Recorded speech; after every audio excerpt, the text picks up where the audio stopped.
ГСП онлайн. Городские новости сейчас. В минувшее воскресенье в зале Пауэр-Ухта прошло муниципальное открытое первенство по пауэрлифтингу.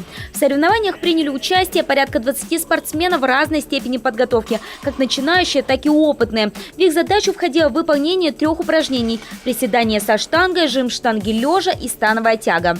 Весовых категорий 8 мужских, 7 женских. Основная номинация – это абсолютный зачет, то есть здесь будут рассматриваться самые сильнейшие спортсмены, независимо от весовой категории и от собственного веса.